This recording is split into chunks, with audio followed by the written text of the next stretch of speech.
Chers parents, il est temps que vous puissiez veiller sur l'éducation de vos enfants. Vous devez beaucoup veiller sur leur éducation. Dans les années passées, dans des écoles, il y avait un cours de religion qui a été inclus. Et cela a aidé beaucoup des enfants à être conscients de Dieu. Connaître Jésus, le sauveur de l'humanité. Mais en ces moments du XXIe siècle, la plupart des écoles, ces cours de religion est enlevé. Qu'est-ce que ton enfant est en train d'écouter? Qu'est-ce que ton enfant est en train d'être écouté? Qu'est-ce qu'on lui enseigne à chaque moment, à chaque fois? Veillez beaucoup plus sur l'éducation de vos enfants. Sinon, dans les années à venir, vous aurez une génération de rébellion. Une génération des enfants qui vont renier le Créateur et se contenter de la créature. Il est temps que vous puissiez veiller sur l'éducation de vos enfants. Oh, ayez quand même le temps. Créez des moments, même chaque soir, de rester avec les enfants pour savoir qu'est-ce qu'ils expriment, qu'est-ce qu'ils ont appris. C'est comme un père qui confie ses enfants au bon. Et lorsque l'enfant revient de l'école, elle fait ce qu'elle fait. Elle prend bien soin de l'enfant.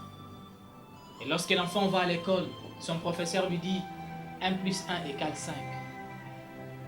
4 ans plus tard, son père vient lui dire que 1 plus 1 égale 1. Lequel entre les deux l'enfant doit croire? Il doit croire au professeur. Et il sera difficile qu'il puisse croire à son père. Pourquoi papa n'avait pas le temps? C'est ce qui arrive avec nos enfants. Si cela n'est pas encore arrivé aujourd'hui, mais à l'étranger, c'est en train de se passer. Il y a des cours qui ne sont même pas admis à donner aux enfants, mais qui sont en train d'être donnés aux enfants. Aujourd'hui, au travers de l'Internet, la plupart des enfants connaissent la vie de l'évasage. Ils sont en train de voir qu'est-ce qui se passe réellement dans les couples. Pourquoi les parents n'ont pas le temps de veiller sur l'éducation de leurs enfants?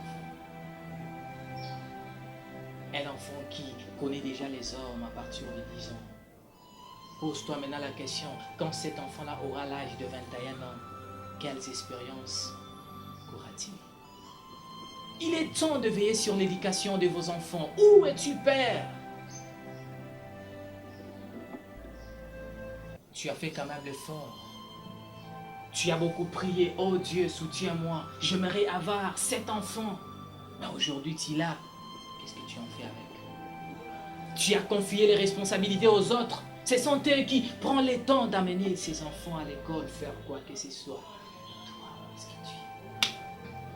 Tu passes ton temps toujours à chercher l'argent, à chercher l'argent. Mais qu'en fait-il pour l'éducation de tes enfants? Ce n'est pas mauvais d'en chercher, c'est bien. Mais il faut aussi disponibiliser le temps pour ces enfants. As-tu réellement le temps? Tu les laisses devant la télé du matin jusqu'au soir, ils voient n'importe quoi sur la télé. Et cette chaîne est en train de transmettre une éducation quelconque par rapport à celle que tu les as donnée. Est-ce que tu connais ce que cela va porter conséquence dans les jours à venir?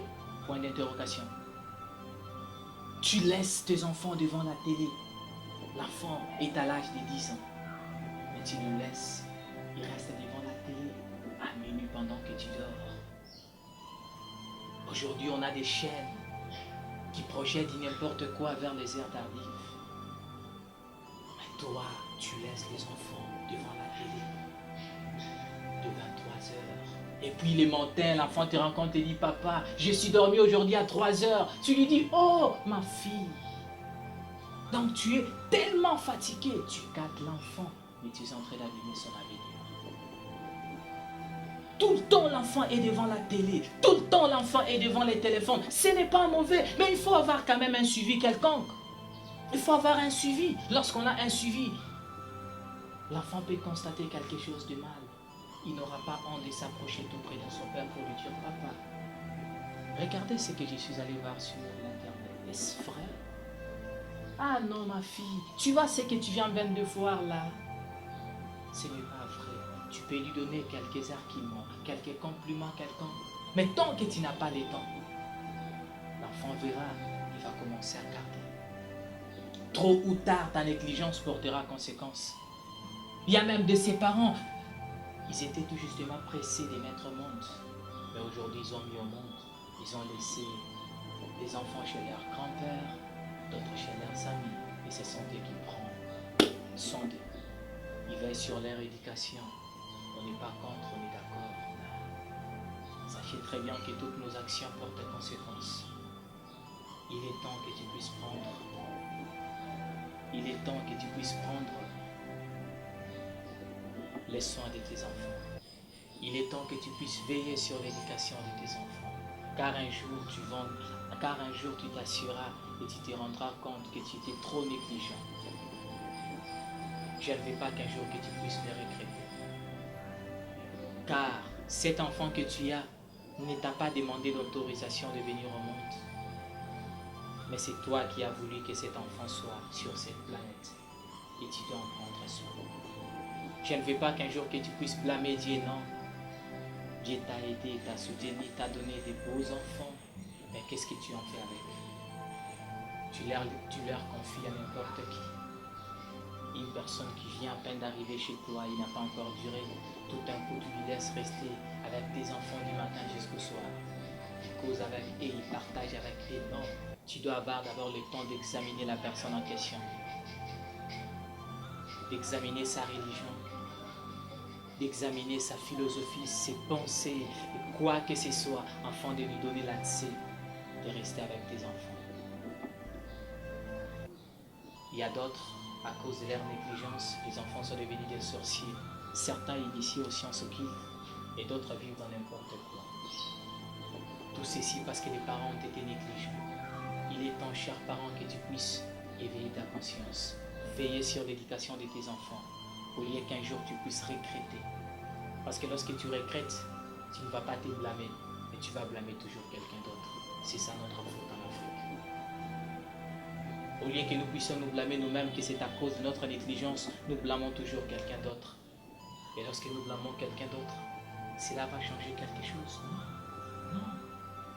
On a des voyous de part et d'autre. Mais posez-vous la question comment ces enfants sont devenus voyous? Tu vas te rendre compte que ce sont des parents qui ont été négligents. Pas même négligents, mais ils n'ont pas pu veiller sur l'éducation de leur enfant. Et quelqu'un qui était censé le faire l'a fait à leur place. Et comme conséquence, voici les résultats. Je vous remercie. Soyez nombreux à nous suivre. Merci.